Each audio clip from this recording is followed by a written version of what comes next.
কোথায় যাবে, কি করবে?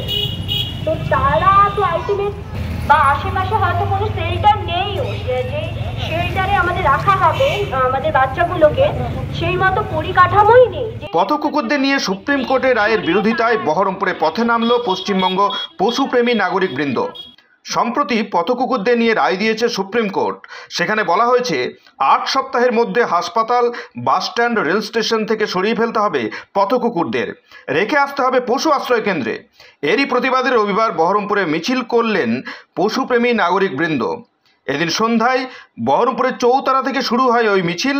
বহরমপুর শহরের বিভিন্ন রাস্তা পরিক্রমা করে ওই মিছিল।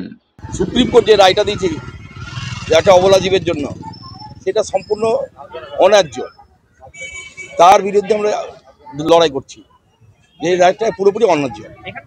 শুধু কুকুরের প্রতি এইরকম রায় দিলে তো হবে না, তারা আরও প্রচুর প্রাণী আছে সমাজে, হয়তো চোরছাঁচরা লোক আছে, ডাকাত আছে, খুনি আছে, তাদেরকে দেখুক। তাদেরকে না দেখে তাদের একটা অবলা জীব, তাদেরকে সরিয়ে দিচ্ছে এখান থেকে। আমরা চাইছি যেখানেই রাখুক না কেন, যেটা সঠিক ব্যবস্থা সেটা রাখে, তাদের টাইম মতো খেতে দেওয়া, তাদের যেই শেল্টারে থাকবে সেই শেল্টারে যাতে তারা সুস্থভাবে থাকে, প্লাস তাদের অসুস্থ হলে তাদের চিকিৎসা করা, এগুলো দরকার আছে। এবার রায় করে দিল, রায় করে দিয়ে তাকে তুলে নিয়ে গেল কোথায়, সেটাতে দেখলে আমরা তো দেখবো যে কোথায় রাখছে, সেই বন্দোবস্ত রাখবো। আগে থেকেই রায় বের করে দিলে কোনো বন্দোবস্ত নাই।